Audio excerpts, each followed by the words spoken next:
Hi there. If my CI was to ask me to describe typical gait, I'd start very high level. I'd ask him, hey, what limb are you talking about? It's very important to have a reference limb, and the reason for that is the opposite limb is doing something simultaneously in synchronization. And the two limbs have to be coordinated and they have to alternate to have nice, smooth, functional gait. So for our reference limb, there's going to be stance 60% of the time, which means that the limb is on the ground, and then there's going to be swing 40% of the time, which means it's in the air. And then at the same time, I talked about synchronization. There's going to be periods of double limb support, and then periods of single limb support. And what's interesting is there's going to be 20% of the gait cycle in double limb support, and then 80% of the gait cycle in single limb support. And it actually alternates. It goes like 10%, 40%, 10%, 40%. Now let's break down stance and swing into three functional tasks. Stance can be broken down into two: weight acceptance and single limb support. And then swing simply can be broken down into swing limb advancement. Now, let's break that further down. So let's take weight acceptance. That's broken into two subphases: initial contact and loading response. And then let's talk about single limb support. That's broken down into mid stance and terminal stance. Swing limb advancement is broken into pre, initial, mid, and terminal swing phases. Okay, so let's start with the first one: initial contact. Keep in mind that not all phases are created equal. Initial contact happens just like that, and it's like 2% of the gait cycle, whereas something like mid stance, that actually occurs like 20% of the gait cycle. So just bear in mind they're not all equal, but let's not get into those numbers. Initial contact. Let's talk about what the critical events are rather than get hung up on the numbers. In initial contact, your leg is straight out in front of you and you're getting ready for heel contact. So you can imagine the hip is flexed 20 to 30 degrees, right? And then the leg is pretty straight, as I mentioned, so there's 0 degrees of knee flexion and the ankle is neutral. Okay, so let's get into loading response. This is a very important phase.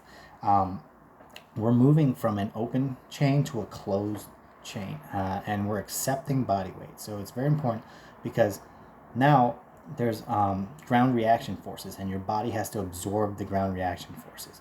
So the knee actually flexes up to 15 degrees, and the knee extensors are contracting eccentrically. All right, and then the moment we make contact, our body wants to pull us forward, right? We want to pull our trunk ahead of that limb. So the hip extensors are actually going from eccentric to concentric. So in loading response, we're starting to concentrically pull us forward for the hip extensors. And then, very important, not talked about enough, the dorsiflexors in the ankle are acting eccentrically the moment we make heel contact. Why is that? We want to prevent that foot from slapping on the ground, right? We want a nice, smooth transition. And this is when the heel rocker is happening. So the heel makes contact with the ground and we're rocking and we're getting that foot flat on the floor. Let's move to mid stance, which is the first subphase of single limb support. So the importance of mid stance is now we've progressed to an ankle rocker. So our foot is flat on the ground and we're progressing that tibia over it.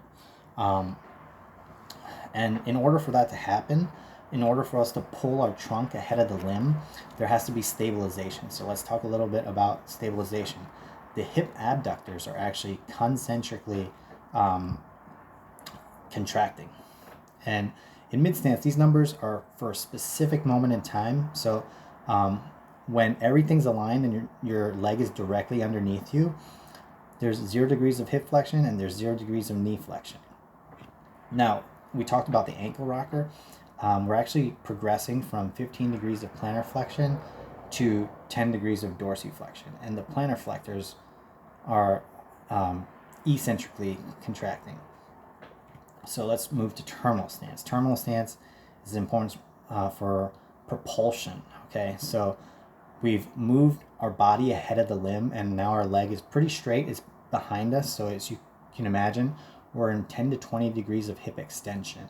The leg is pretty straight, so there's about almost no knee flexion. And then the plantar flexors are actually concentrically contracting, even though we're in our most dorsiflexion. We're in 10 degrees of dorsiflexion. And the reason for this is the propulsion I mentioned. We want to push off with those calves. So let's talk about the pre-swing. So as you can imagine, we're starting to swing forward, so we're lessening how much hip extension there is, maybe like 10 to 0 degrees of hip extension.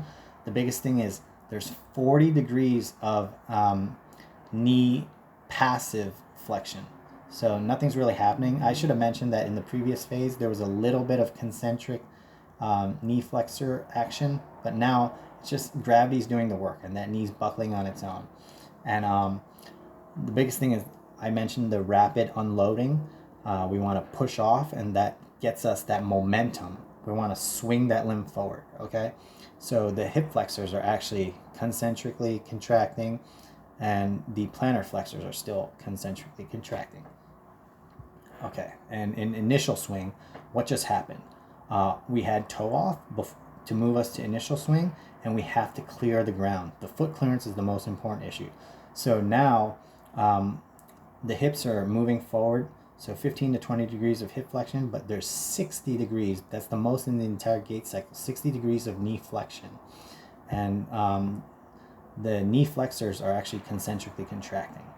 And now there's we're moving to about 20 degrees of plantar flexion. And the dorsiflexors are starting to concentrically contract just to clear the ground. But let's move to mid and terminal swing. What's happening? We're slowing down that foot now, to that leg and foot.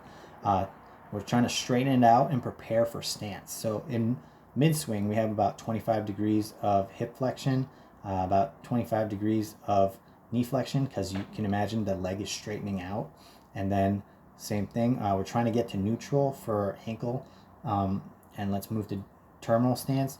Terminal stance, we're preparing for that heel strike. So hip is really pretty much at the same point as initial contact, 20 to 30 degrees of flexion in front of us. Knee is straight, 0 degrees of flexion.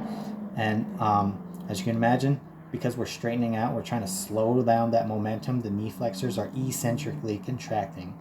And then not much ankle action, staying at neutral, getting ready for that ground contact. And I should have mentioned that the periods of double limb support are initial contact and loading response. So the opposite limb is going to be in pre-swing.